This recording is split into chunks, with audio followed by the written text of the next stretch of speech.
Hi, hello everyone. So I am doing my weeks 13 and 14 pregnancy update today. Again, got my little list of things to talk about. It is 100 degrees here in England today, so I haven't been able to dry my hair. So it's just a big fuzz ball at the minute. It's so hot. So the biggest change that I have noticed is started to get acne on my back. So I wouldn't really call it acne, to be fair, but I've definitely noticed it, and I remember it from snow. It was quite a lot worse, like there was lots. I could definitely feel them. So that's something that started happening this week, which is not fun, but that also could be because of the heat. I'm not really sure, so fingers crossed, touch wood, that it doesn't migrate to my face. My pregnancy app that I use is Ovia, and it goes on about cravings and stuff on there, but I haven't really had any cravings personally myself. I'm more nauseous still than anything, so I am 14 weeks 2 days today. Let me check.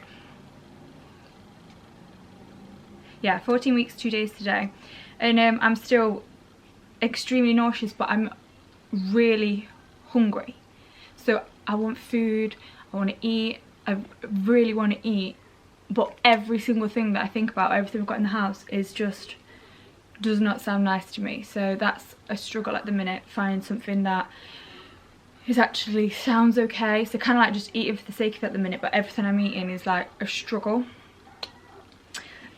Still really tired. Like I could lie down and nap, and I'm not a person who naps. Like I was when I was pregnant with Snow, but other than being pregnant, like I've never had naps. Like even if I'm exhausted, I cannot nap in the day until the evening. So that's something, like I could sleep all day. Yeah, the main changes for the baby this week is now that they are sort of fully developed, they just kind of like put on size now. So weekly they're like doubling, and this week the baby is 2.5 inches long, so about the size of a lemon. So that's exciting. It's getting big now. My apps told me that they can start to bend their knees and their elbows, so they started moving their joints, so that's cute. I got my results back for the fetal abnormalities test that I said about in the last video, and I am on lower chance, so that's good. So basically, like, my chances for them having is it Down syndrome and Edwards is low, so a low risk for that, so that's good. Yeah, for like the nausea and things, obviously the Preggy Pops came, and they're really nice to just suck on. They're just kind of like boiled candies, and I've had the nausea bands, but I don't know if it's just me, but they really hurt. Like they bruise me. Like I know they're supposed to be tight to like press on, but they really bruise me. Look at my head. I'm so hot. Oh, I'm too hot.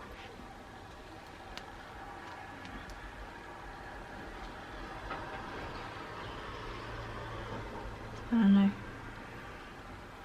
Whew. That'll do.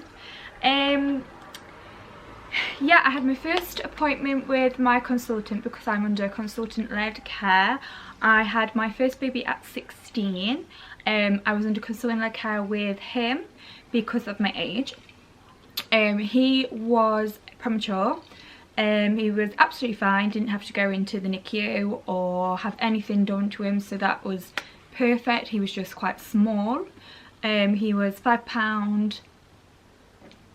Getting it confused with Snow now. Snow was 5'9". I want to say Keen was 5'9". He was a smaller baby anyway, but he was a month early, so not too early. So with my second pregnancy, I was under consultant care because I'd had a preterm labour. So yeah, and then my third pregnancy, I had to go into consultant care because it had been 7 years since I'd last been pregnant. So I don't know if you know this, but if it's been more than, I think it's 5 years between pregnancies, they just monitor you a little bit closer. I was also on some medication so they just had to keep an eye on me for that. And because my labour with Bo was extremely fast, they put me under consultant care. This baby, I am under consultant care because Bo, get this right, so with this baby I'm under consultant led care because with Snow she was considered term. She was 2 weeks early, but 38 weeks is considered term. She was of low birth weight, she was completely healthy, but she was only £5.9 at term. So I'm under consultant care because of that, because I have a low birth weight of babies, and also because my labour with Snow was also very, very fast. I could do a whole video on that if anyone's interested. My waters broke at 1:15. I had no contractions or anything at that point, and she was born by 3 AM, so it was very, very fast. We got to the hospital, 2 pushes later she was out. So no messing around, no drugs, no nothing. I've actually had all natural births, or 3, not by my own choice, just purely because they were so fast. By the time I got to the hospital, even the pathogen in my leg wouldn't have had time to kick in, because that takes half an hour and the babies were coming like that second. So no drugs. Anyway, I'm going off on a tangent. So I'm under consultant care. So I had my first appointment with my consultant, and yeah, so they like took my weight, my bloods, checked my blood pressure. I have low blood pressure, but it's nothing to be concerned about. I've always had low blood pressure. I have low iron, so it goes hand in hand with that apparently. So it just means I pass out a lot, which is fun, but I know to sense the signs, so I just sit down. I've had it my whole life. I've had it since like in primary school. I remember it was the first time I fainted. It's nothing new. It just means I have to take iron in my pregnancies. Yeah, my blood results came back and I have to go and pick up a prescription from the hospital. So yeah, so that's iron. But the only downside is, I'm not sure because I haven't started taking it in this pregnancy yet, but with Snow, iron made me extremely, extremely sick. I could not take any. They gave me different brands, they gave me different times. I've literally got a stash of it in my bedside table because I just could not take it. It was making me feel so, so sick.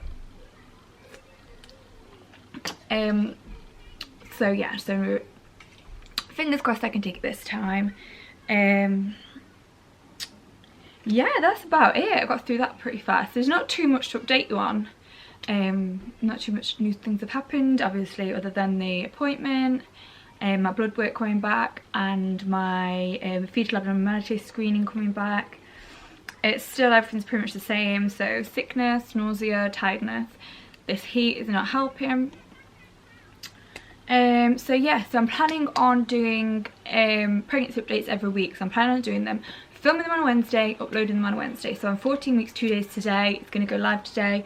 So you're going to see it real time from now on. I'm going to do it weekly, whether I've got anything to say or not. I'm just going to put them out there. And yeah, so I'm going to film my bump now because it's at the end. Because I thought it'd be nice to keep track. I've got on a dress, but I have put some pyjama shorts on underneath so that I can show you my bump through my dress and then lift it up and show you without. So yeah, so this is my very small 14-week bump. Not really, like when the dress is just down you can't really tell at all, just to look a little bit bloated. Then if I lift this up, yeah, it's not really a bump yet. I mean, I can see it, but compared to some people at this stage, I've not really got anything there. I've noticed them because I can no longer fit in size 4 or 6, which is all the clothes I have other than my suitcase of maternity clothes which I packed away for Snow. So I got them out to try, and they are still obviously far too big because they there's like there's no bump yet, but my clothes no longer fit because I'm very petite. I am a size 4/6 UK size, so they no longer fit. Yeah, I think that's about it. So yeah, I think that's about everything, and I will keep you updated and I will post next week.